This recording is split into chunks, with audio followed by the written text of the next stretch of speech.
Okay, so you want me? Do you want me to kind of introduce you guys, and we can talk maybe the intro episode or the intro? We'll introduce you since this is our show. So don't Jesus. You don't introduce me, okay? I don't know how we're gonna get through. I think this is gonna be a 5-hour blooper show season. No, it's gonna be good. It's gonna be good. It's good. Let's go. Okay. Hey, what's up? This is Andrew James.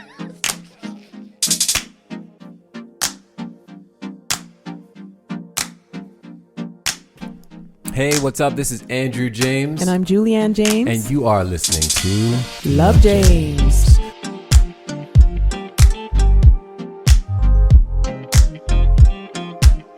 Where we talk about love, marriage, relationships, and everything in between.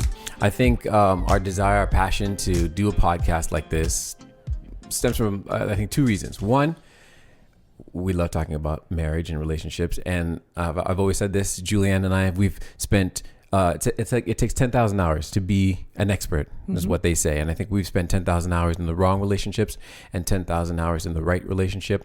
And we're experts. You're bold. It's a bold statement, but I'm going to make it.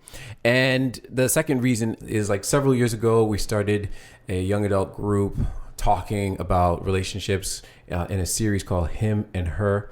And for some reason, we started getting people from all walks of life just coming to this Wednesday night discussion group.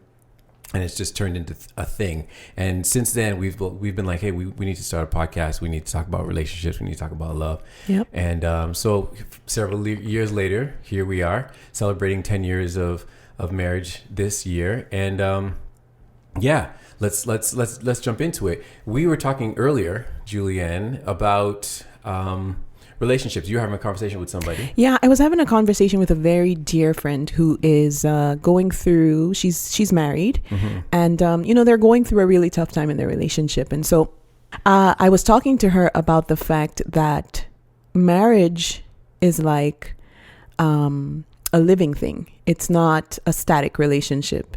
It's something that evolves over time. It's the type of relationship by its nature that evolves over time. And every now and then there's an interruption in that evolution. And sometimes people fall into the trap of thinking, this interruption is now the norm. And this is going to last the rest of this relationship. But I think the point of view really needs to be that, winter doesn't last forever. And the way that you approach winter, the decisions that you make during winter will determine the type of spring and summer that you will have. But a lot of times, those interruptions come, whether it's infidelity or it's a breakdown in communication or whatever the thing might be. It comes to really help grow the relationship and for the relationship to evolve into something deeper, more meaningful, to strengthen it so that it's something that ultimately will be better and be able to withstand, more tests and more challenges. But the mistake we make sometimes is we set up camp right there in that season. And we make decisions out of the pain of that. And that's where the breakdown happens. And I think, I was having that conversation with one friend, but I think there's so many people in our group of friends and just people that we know who are going through that very thing in marriage. And that's one of the reasons why we wanted to start the conversation, right. And lend perspective to some of those issues. So let me ask you, why do you think people tend to set up camp in winter and think, wow, this is it. It's going to be winter for the rest of my life. I hate this thing. I want to get out. Yeah, I think one of the major reasons for that is because people come into marriage nowadays with the wrong mindset. My parents have been married for 51 years. And I think when I look back at the things that I've been able to witness in their marriage, and also the stories that they've told, about the times where I wasn't there, I think what I gather from them is that they came into marriage with a different mindset. It was not, we're getting married so that we can make each other happy. It was not, we're getting married because we will meet each other's needs through and through. It was not, we're getting married because this is fun. It was not, we're getting married because this is a rite of passage for us. It was, we're getting married because our values are aligned and we're making a commitment to each other to live our lives together and build a life together, right? And so I think that common thing and that agreement from early on is what has anchored them, so that when challenges come and when disappointments come, because there have been many disappointments, right? Just as there have been great times, there have been many deep disappointments, and those things, they've been anchored by the common purpose. They've been anchored by the commitment that they both made, that, hey, I think my mother especially did not have any, illusions about what she was getting into, about the man that she married. I don't think she, held my father up as this perfect man who would never disappoint her. I think rather she knew that she was giving him the power to disappoint her, but that she was committed to staying married to him regardless, because they were making that commitment to each other. I think today it's sort of different. People get married for a lot of different reasons, up to and including, well, I'm getting older and this is something that I need to do, so I'm just going to, marry the next person that comes along, right? Yeah. And so when you set up a marriage based on that shaky foundation, when the test comes, you get blown away, because there's nothing there that anchors you to each other. Yeah. Not even kids.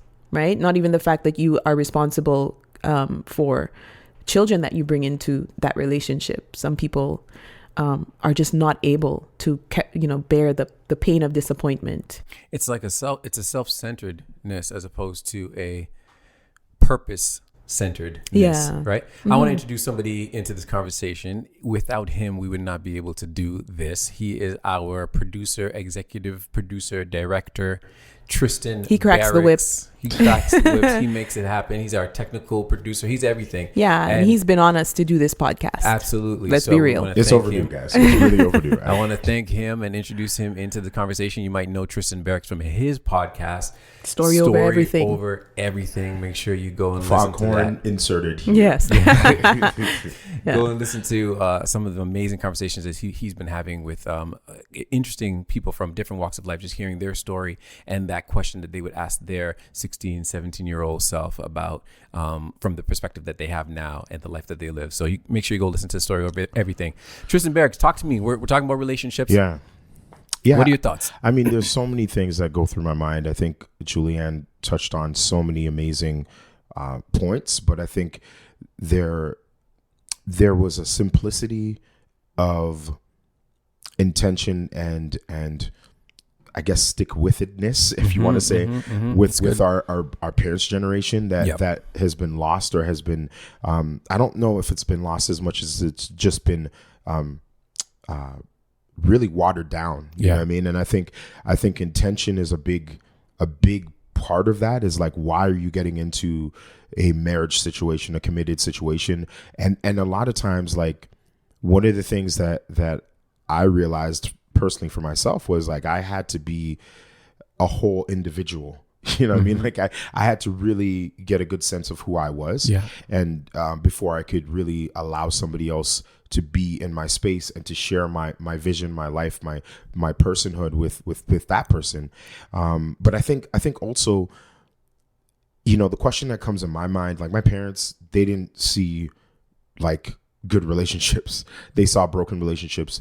They weren't raised by their parents, but yet still they've been together now for 40 plus years. And it's like, where does that come from? It's a different ethic. It's just, and sometimes I really do believe that a part of it is just God given and God's grace. And then also it can be taught, right? Like how we're teaching our kids by example. But, I look and I'm like, there was no reason for my dad not to be, a player, not to be a womanizer, not to just follow in the same exact footsteps as all of the other male role models or examples.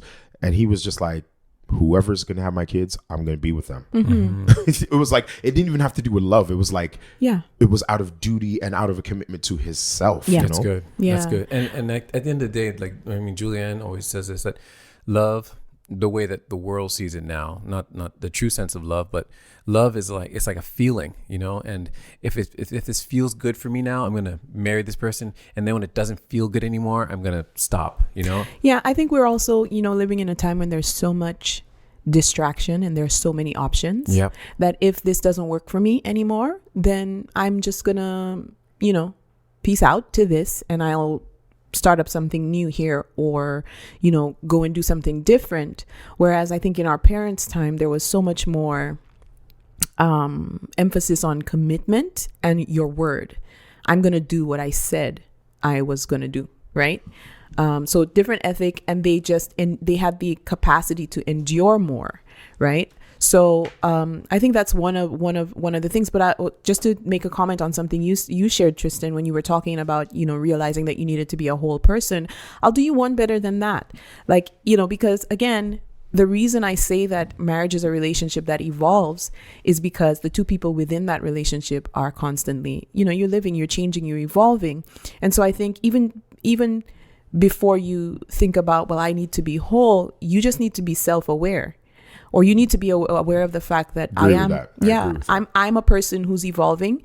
And what I tell you about myself today, while I'm dating you or courting you or, you know, getting to know you, I think we have to have an understanding that that is subject to change, right? But I want to bring you into that process. And I want to go through that process with you as you evolve, as you change. I want to be a part of that process with you and partner with you in that process. Yeah. And I think people are very unforgiving nowadays that, you know, when we were dating, you said this about yourself and this is the way that you were. So regardless of the fact that your body goes through changes and you have, you know, 2 or 3 kids, and you go through changes in your career and you go through changes in your life generally, I'm holding you hostage to who you presented yourself to be when we were 25. Well, it's the cancel culture. Cancel culture. Right? Yeah. Cancel culture. Like it doesn't matter what you've evolved to be.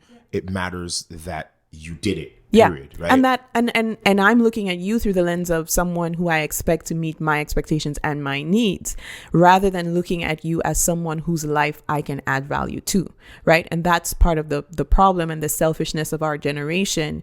We are so intensely focused on ourselves, and there's something to be said for it, because, you know, perhaps in my mother's generation there was not enough focus on self. So you have a whole generation of women who kind of devoted themselves wholeheartedly to raising their kids and their families, and, you know, not necessarily, you know, looking at career and what they could become, right? They made sacrifices. So maybe it was too much on that end. But now we've gone, you know, the other way completely, and it's me, right? But what do you guys think about the psychology of, you know, everything being so instantaneous, right, at our fingertips, right? And that playing into, like, because before it's like we had snail mail, we had to wait for things to be in season. We couldn't just get it anytime, right? You know, we couldn't just get access to anybody or anybody's life anytime, right? My parents would put the couch on layaway and come down, pay $20 every Your month. dad sent your mom's engagement ring in the mail. Right? Yeah. Absolutely. I think it plays a huge part. Yeah. We want everything now. So if there's a trouble in the relationship, I want it to be fixed right now. All the while ignoring my part in the problem. Exactly. The so you fix it. Yeah, you fix it now. For me. Yeah. There's no work that I need to do. Yeah. Yeah. It's really sad. It's really sad because we always say that marriage is a mirror. And the mirror reflects yourself, right? So instead of me looking at the things that Julianne needs to change, the things that Julianne needs to do better, I should use marriage as an opportunity to help me to grow, to become the best version of myself, right? And in turn, me becoming that best version of myself then interacts with, you know, my wife gets to interact with a better version of me. Then it reflects on her of, wait, these are the things that I need to do because I'm seeing my husband mature and grow in these areas, and now I want to come myself up to that level so that I can, right? And so you're challenging each other, but you're only challenging yourself within the relationship, right? Exactly right. And that's one huge key, whatever you want to call it, I believe, for a successful marriage, is recognizing that we were talking about before, that this is a journey. And who you are today and where you are today is going to change and look different. But that's the commitment that I'm willing to make to you and for you is that to walk with you as you evolve and grow through that. But what is more important, and I think takes prefaces that, is what direction are you walking in? Right? I can make a commitment to walk with somebody, and then I'm walking with them, and then halfway through they're going in a different direction, and I realize, hey, wait, where are you going? Because we never had a conversation about where you're going. And I think that's why I always talk about purpose. If my purpose for me, Andrew James, is to become the champion equestrian, I need to make sure that the person I'm with likes horses, likes the smell of manure, because I'm going to come home smelling like it, or you're going to be with me on Saturdays while I'm riding. And if that's not their heart or their desire, and it's not a thing like, when you're dating, you're going to come every Saturday, you're going to come you home like basketball? smelling like, I like basketball too. Let's get married. So true. You will smell like horse manure till the cows come home. It smells like perfume to me. But then when we get married, and now you have me, now you're not coming anymore on Saturdays. Now, when I come home, you're like, leave your clothes in the garage. All the things that you used to love. Now it's like, why do you spend so much time at the ranch? Exactly. Because you were not really about that purpose. And so first and foremost, are you choosing somebody that is walking in the direction that you are walking in? Or that you can wholeheartedly, honestly, authentically support? Absolutely. And this goes back to what Tristan was saying, is if I don't know who I am and where I'm going, why should I be looking for somebody else now to go and confuse up their life? And they're in the same process of trying to figure out where they're going. And then we get married, we tie up our lives together. And then one day we wake up and look at each other and be like, who are you? And again, I'm going to say that that's fine. If we love each other, quote unquote, and we don't know, right? Yep. We haven't determined it, but we need to have an understanding that there will be sacrifice. Absolutely. And we are risking it, because I may wake up one day with a dream that you feel that you can't support. But will your commitment trump absolutely your feelings about this? Absolutely. It's funny because, before I met my wife, a wise person taught me this Was lesson. It me? It might have been you, but they said Julian is the author of a book called Everyday Wisdom. Everyday Wisdom. Make that plug. But one of the things that they were saying was, Tristan, love is a choice. Yes. Mm-hmm. It's not a feeling. And it's like, you need to choose every day Yes. to love that person, Yes. Yeah. to smell their bad breath, Yes. Yeah. and their body odor, Yeah. and their, bad attitude at times, and maybe their dysfunction in communication or finances or cooking or, raising kids. But you're when you are in front of God and man and make that commitment, you're making that commitment to choose to love them. And in that choice now requires action. Mm-hmm. And I think and repetition, because it's not a choice that you make once and then for all, right? It's a choice that you make continually throughout the evolution of that relationship. Oh my gosh, so many different thoughts going through my mind.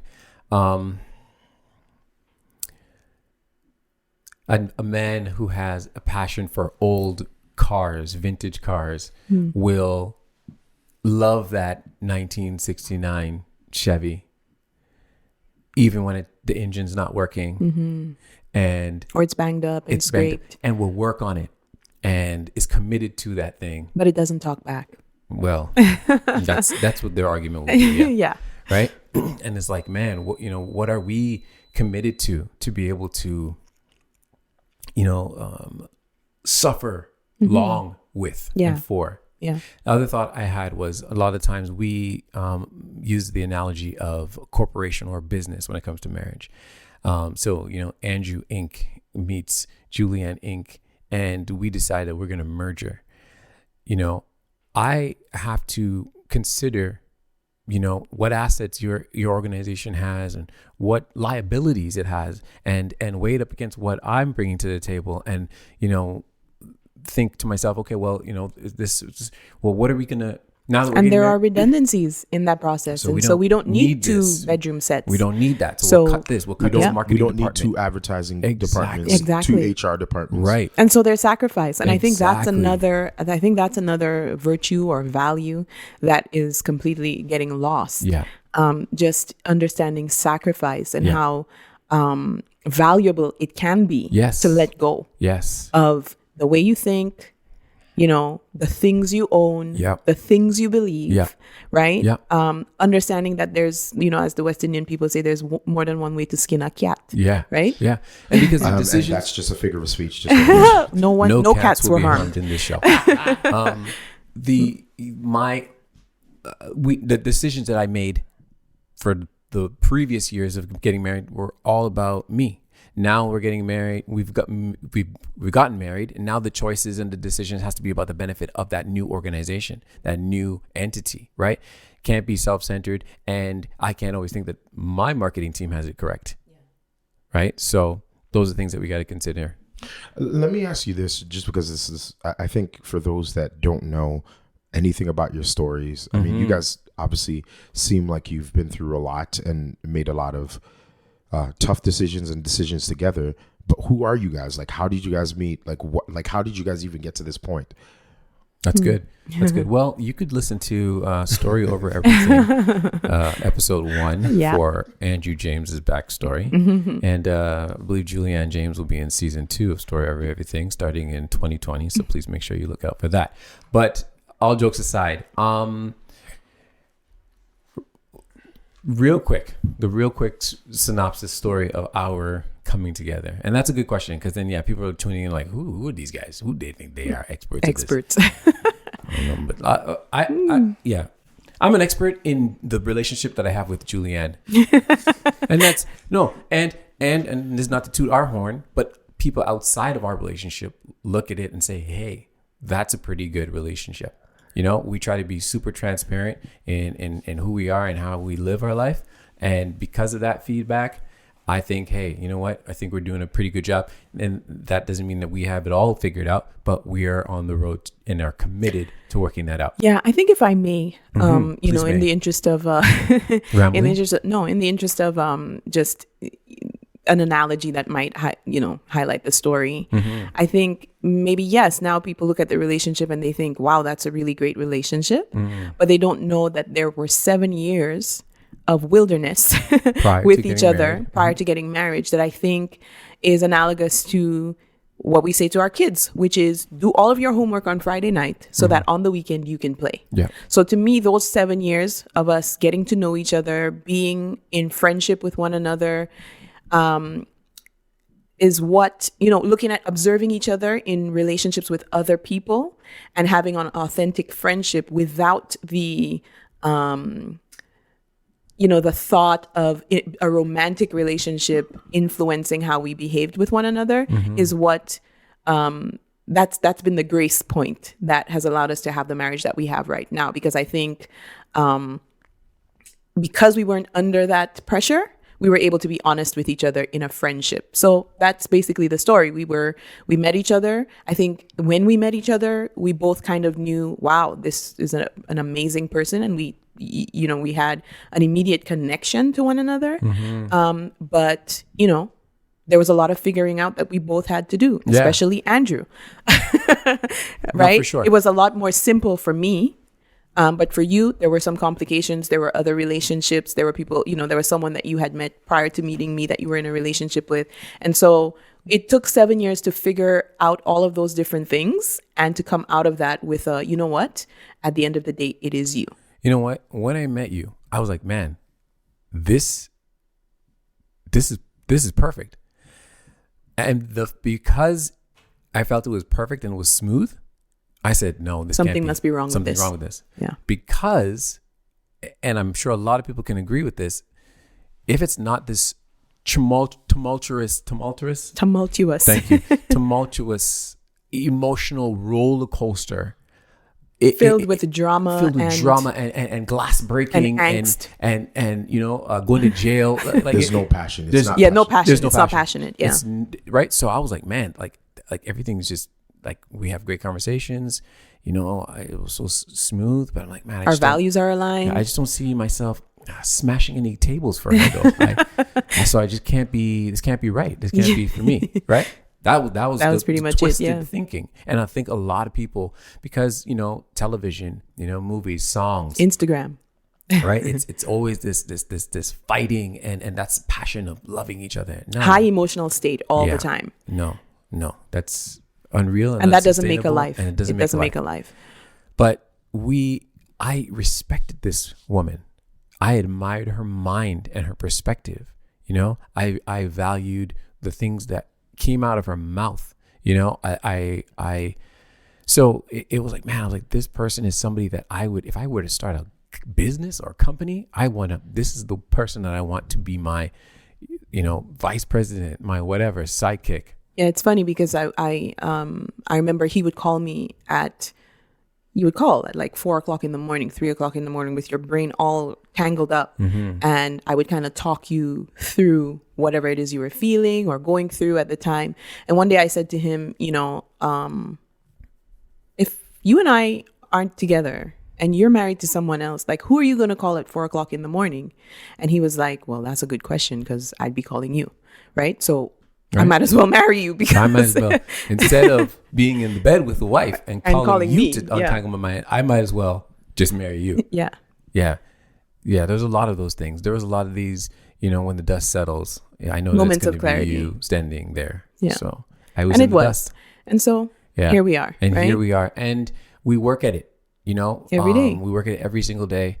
We talk about everything, you know, we don't not talk about the crumbs on the bed that are irritating me. Yeah. You know, I'm not going to just say, hey, oh, that's something small and sweep it under the table. Or be passive about stuff. Could you kind of elaborate on that sort of idea? I think that's something that I always found really interesting about your relationship. How two things: the 20-year sort of what our marriage is going to be in 20 years, like that's that sort of idea. But then, as opposed to year one, and then the other thing was that kind of connects to the first thing was the whole idea of being really aggressive about attacking some of those sort of things that are small right now, but could grow into footholds. Like those two things, I think are things that I look at and I'm like, wow, like I wish I had that depth earlier on in my relationship. So if you guys could.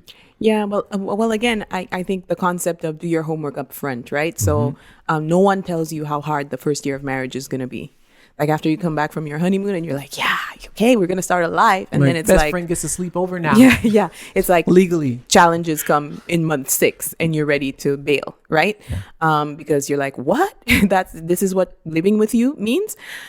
So that's one thing. And I think for us, you know, I would say, and I'd be the first to admit that I was super defensive when I came into marriage.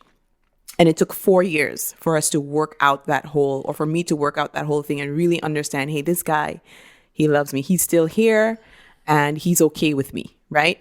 So that I could lay those defenses down. And I say that in answer to your question just because he stuck with it, right? He stuck with it. I was defensive.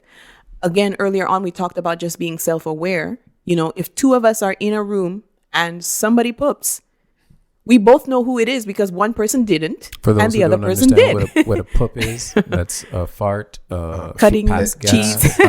So Canadians call it flatulence. Flatulence. It's all, yeah. Right? That's Okay. what a poop is. So we both know. So you can't. You've learned that now. You So- can use that in your vocabulary. Go ahead. There you go.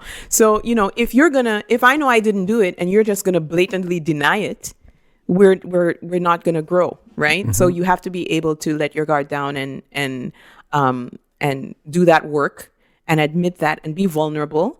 And the other person involved in the situation has to handle your vulnerability with extreme care so that you can feel like it's okay to be vulnerable in this relationship, right? And then on the point of, I don't know if you want to add anything to that, but I'll just say on the point of attacking the small things, I think that's one thing that we agreed upon very early. And I didn't come into marriage with that mindset, but Andrew certainly did.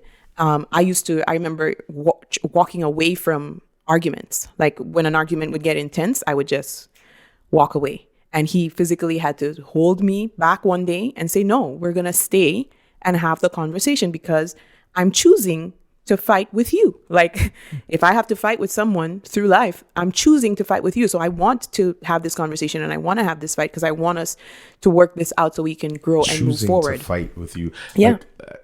Wow. That's so interesting. Like language, right? Because people don't think about being that intentional. Like, well, again, it goes back to the idea that you don't get married thinking we'll never have a fight. This person will never disappoint me. It's actually the opposite.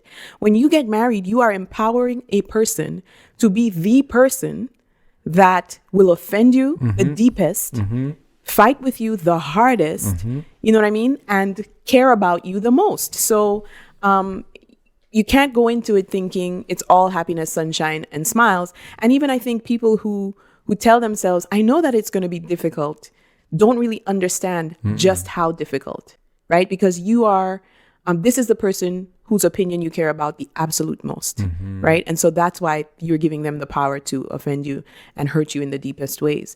So, he made that point. He said it's a choice, right? Like I'm choosing, if there's anybody that I want to fight with, I'm going to fight with you. And we established rules of engagement. Yeah. You know, there were certain things we had to write that down. Write that down. That's going to be its own rules of engagement. You're going to have fights. Yeah. You're going to have arguments. What's important is to establish rules of engagement, just like they do in war. And it's going to be different for every couple. I mean, and we had to have a few bad fights in order to determine what needs to be on the rule list. We're not going to do that. We're not going to say you do that just like your mom or your dad. Yeah. That's off the We're table. never going to bring up divorce. We're never going to bring up divorce, right? We went through and said, these are the things. And if something else came up, then we added it, right? Because we want to fight fair, right? I like to figure things out. I don't know if it's the logical, analytical, anal, meticulous side of me, but I like to figure things out. So if we had a situation, a disagreement, I'm not cool with the fact that we just had a disagreement. It's okay that we had a disagreement. Yeah. But I want to now break understand, that down. Why did we have a disagreement? What was your perspective on that? Well, this is what mine was. Oh, now I can see where you're coming from. Can you see where I'm coming from? Yeah, you know what? But I wasn't thinking that. Oh, I didn't even think that. And now we're coming to a place of understanding. Yeah. And it exposes you to the way the other person thinks. And their thought that process. You can take that calculation into the next interaction. Absolutely. So now when you leave the cap off of the toothpaste, which we've had 7 conversations about, and I understand the thought process, I recognize that you're not doing that to annoy me, stab me in the back. You're doing that because at your house, to show love to each other, you left the cap on so the other person didn't have to do the work to take the cap off. Right. Maybe that was the perspective. You know what I mean? But if I didn't have a conversation with you, I would have never gained that perspective. And then every time I see the cap, I'm vexed. Then I don't have a conversation about it. And then year 7, I'm like, yo, Banyu, I'm ready to divorce. Yeah. You don't listen to anything And you I don't say. even know that it's because of a toothpaste cap. Absolutely. That really grew into a beast, right? So it's important. And I think it's cliche now to say communication is everything, but that's why communication is everything. Maybe we should say, instead of saying communication is everything, communicate about everything. Yeah, communicate about everything. You should talk about every single thing. And eventually you won't have to. Yeah. And you know what? Listen, okay, you quote unquote married the wrong person, or you're in a stage in your marriage where you're like, man, I'm a different person now. We're incompatible. And we're incompatible. It's you can hit reset. Yeah. Do you remember Nintendo? And you get to a point in the game and you'd be like, man, I can't pass this thing. Reset. Would you say, so what would be the action for you to pull out the game and blow on the game? Is that, yeah. This one, in a moment of non-heightened emotions, we're going to sit down and say, you know what, listen, I just want to take a breath. I want to reset. I want to talk about some things that I'm really unhappy with. And this is not an indictment on you. Maybe I didn't communicate some things well. Maybe I haven't been living up to. I haven't been. What are some things that you are unhappy about with me? What can I do to help myself? Like this, listen, one of the things that I admire about Julianne, and I always talk about this thing you're looking for in a soulmate, in a marriage, in a spouse, is awareness. Suspense. Yeah. That was very suspenseful. Okay. Self-awareness. That's listen, very, and that listen, when I was when Natanya was pregnant with Zefton, that was the thing I prayed for to God. I said, because there's certain things I can listen, I'll figure out the reading and writing and math thing. Self-awareness is not something that's easily taught. No. Wow. Yeah. Right. You gotta dig deep for that. And you know what? Listen, I know when I'm acting ignorant. I know when I'm being rude or disrespectful or short because of my feelings are hurt. Self-awareness allows me to say, you know what, I'm acting this way because, okay? Second thing now is honesty. Yeah. I got to be able to communicate to my spouse what I have found out about myself. Yeah. So, and that takes vulnerability, and that's severely lacking. Severely lacking in a lot of relationships. Vulnerability lacks in individual lives. Like, we are afraid to put ourselves out there because of what we think other people are going to think. That's normal. That's natural, right? Now, in a relationship where I've put all of my life into this person, we have a house, we have all of these things.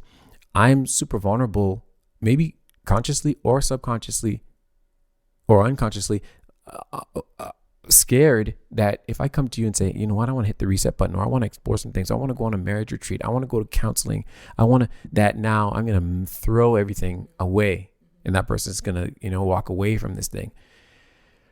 I think you have to risk it, though, for the sake of your sanity, for the sake of the legacy. Yeah. And I think, particularly in situations where there are kids and all of that, I think you have to exhaust every possible measure. Yeah. Before you say, I can't. Right? Let's tie this right back into what we started this conversation with, seasons. Mm-hmm. Sometimes a season is not 3 months. Sometimes a season is 3 years. Yeah.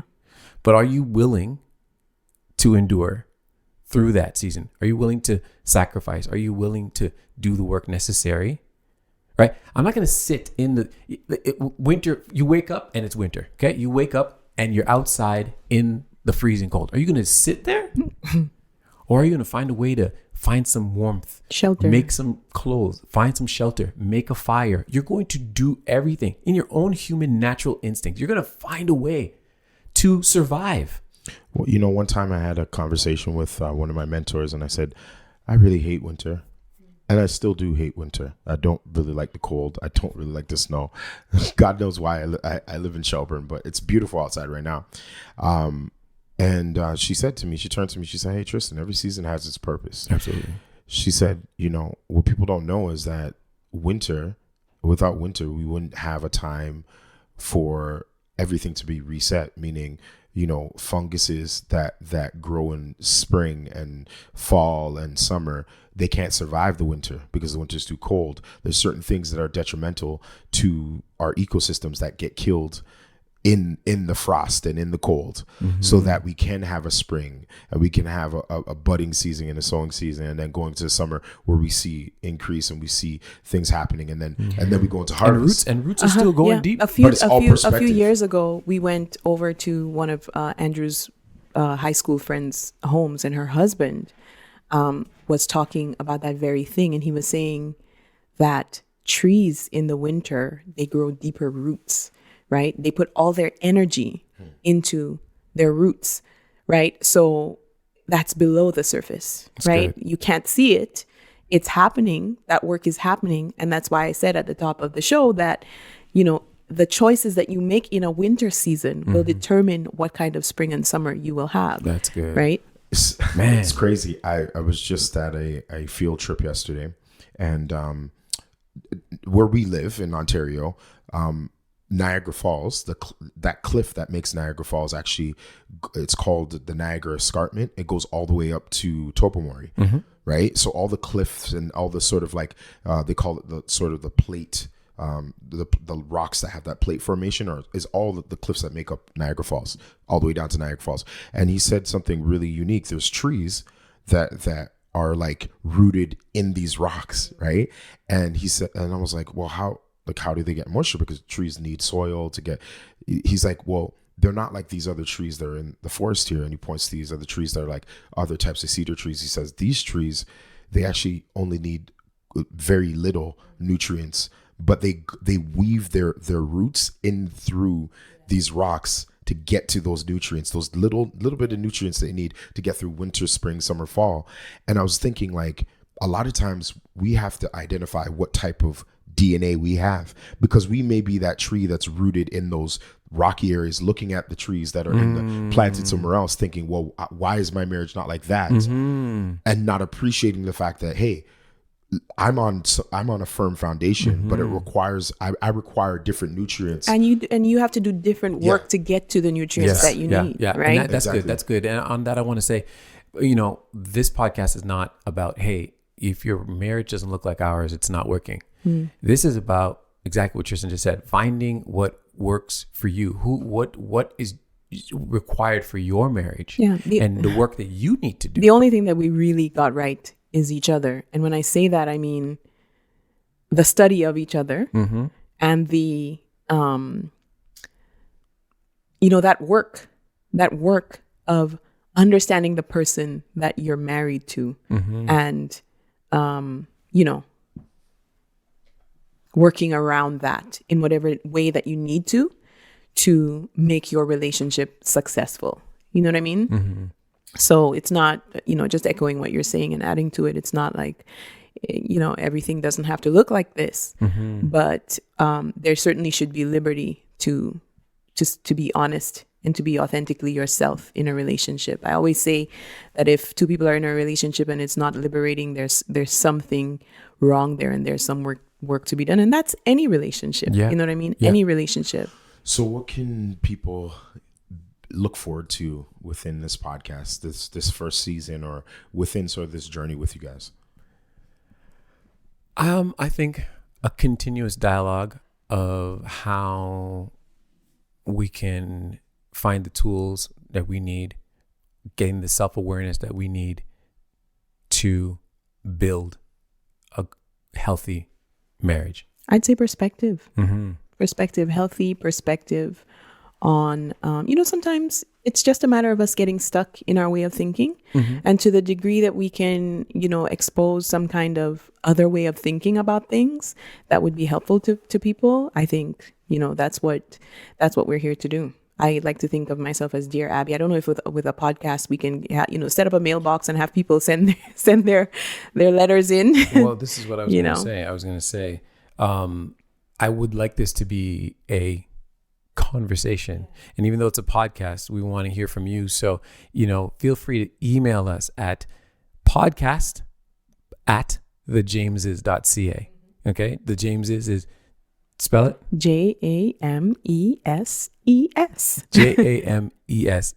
Podcast@thejameses. And share your stories, share your questions, thoughts, perspectives, questions, challenges, and let's talk about them. Right? Obviously, we'll keep things anonymous, and we won't be saying people's names. But please, we want you to share your stories. Sarah Bradley, Sarah and her husband from Michael, Chicago, Illinois.